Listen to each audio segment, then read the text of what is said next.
Say a closing word when we run out of farmers here. So, Pete, go for it. Oh, yeah. Greetings.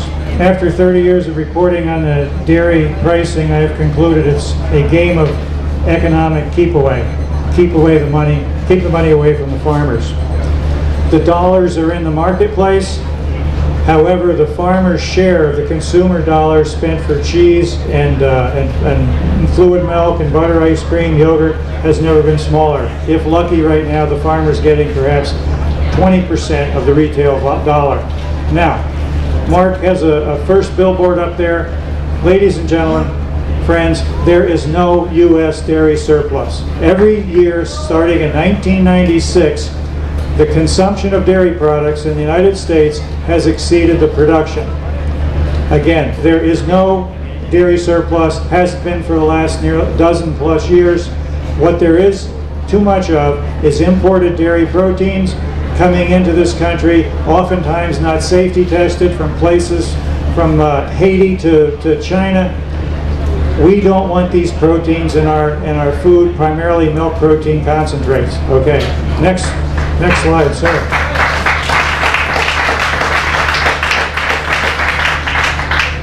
Number two, the question becomes, what surplus?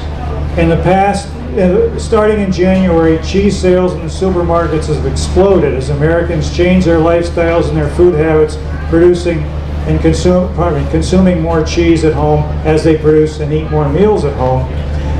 For the 90-day period ending May 31st, retail cheese sales in all supermarkets except Walmart were up 5.1%. We have never seen a 3-month period where there's been such an explosion, a positive explosion of retail cheese sales, and yet we're told there's a surplus.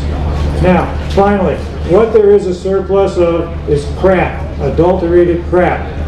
Next slide, please.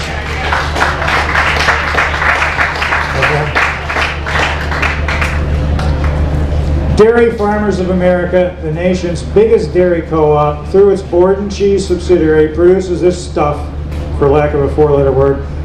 Sandwich Mate, 99 cents. The only dairy ingredient I can see in here is casein. You call up that toll-free number listed on the back of this pack and it says, "Hello, welcome to Borden's Cheese, a division of Dairy Farmers of America." Folks, if the largest dairy farmers co-op in this country is producing and selling this kind of crap to consumers, who's looking out for the farmers? I mean, again, there's a lot of changes that are needed in the dairy industry. Thank you for joining me. I've got the information on the no surplus and the cheese sales and back here in the milkweed, the July issue in the corner of that table. Thank you.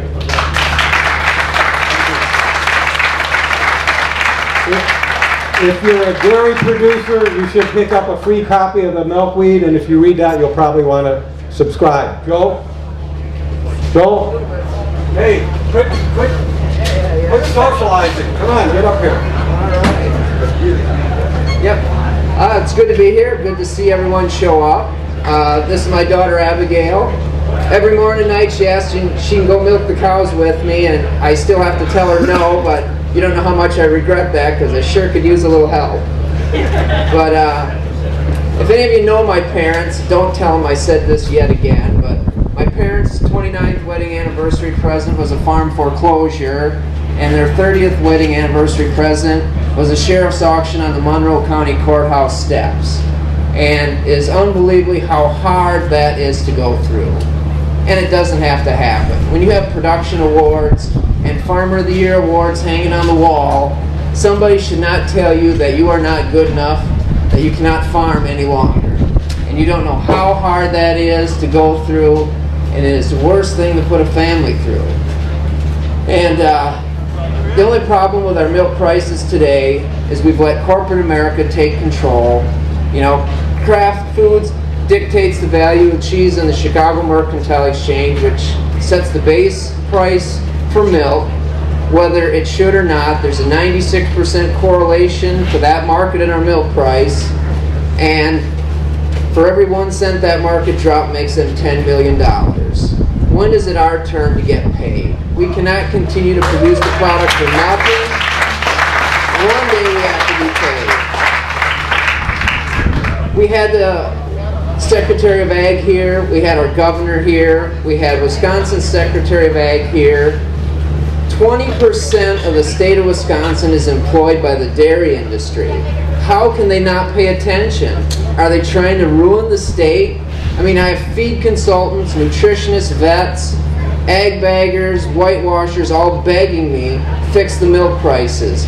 We're carrying a debt load you can't believe. Our farmers can't pay, but don't tell my boss I said that. You know, when we have feed nutritionists saying that 40% of their farmers are going to be out of business this year, you would think somebody would stand up and take notice. And I'm glad you people are here today.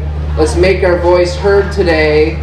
Let's stand together. Let's get this done. Let's make sure Vilsack knows the real situation, the real story. There's not a surplus. There's not an oversupply. It's not too many farmers. It's not too many cows. We just need a pricing mechanism that is not a voluntary survey that figures out our milk price, and rather real hardcore numbers that cover cost of production plus profit, just so we can pay our bills and raise our families. Thank you. Gotta go home safe. So, I want to, Greta's changing the tape. Before we invite everybody else up here, I want to give one testimony myself here. A lot of farmers couldn't make it, so either called or emailed in. Robert Bent called me this morning from Nebraska. I talked to him late last year. Dean Foods Horizon sent a letter to 8 organic dairy farmers in Nebraska that they had solicited. And the letter said, we're going to quit picking up your milk in January or February. And they called for help, and I said, look man, I don't get it. You have a valid contract that's good for 2.5 more years. They can't do that to you. So we helped them get some lawyers. And then they all of a sudden said, well, we'll give you some money to buy you out of your contracts. When they started, this is a guy who's going to lose his livelihood. There was nobody else to pick up his milk, conventional or organic, and they were going to give him $4,000 when this started. So they actually are all now out of organic. They got tens of thousands of dollars a piece, a pittance of what their contract would have been, but Horizon basically said, look, sign here, or when your contract's up, your history anyways. So, it was like which kind of pain was worse. But two of the farmers, one of them took the threat seriously and quit buying organic feed, and Horizon hasn't given them a cent. The other one was an Amish producer, and they won't go to court, and Horizon hasn't given them a cent either. This is just sinful, folks. So this one farmer borrowed $150,000 when he in transition. His banker told him, either get a market for your milk or we're taking the farm back. So that's the payback to ship your milk to one of these big companies. Now we have farmers with no choice. We have farmers who'd like to leave Dean Foods. We have farmers who are getting screwed by H.P. Hood that owns Kemp's, that are getting letters saying, look, your contract's over in 6 months, your history. These are, again, farmers that borrowed money. Without that organic paycheck, they're probably not going to survive. So I wanted to pass that story along. It's a pretty grim story. Now I want to invite farmers who would like to say a brief word, being concise as possible. If we could all do it in a few sentences. Who you are, where you're from, why you're here today. If you got milk, bring it up.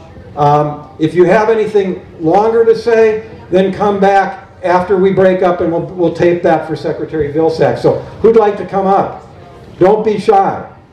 Steve, who came with you today? Push somebody up here. I know, farmers. Come on, guys. Okay, while you're thinking about it, if you brought milk, bring it up here. I won't make you say anything on the microphone, okay? But after we break up, I want you to come up, if you will, and talk to just the video photographer here, because that will go to the USDA Kingpin. John, will you say something? Good. Good. All right. John Hammersbach from Cashton, Wisconsin.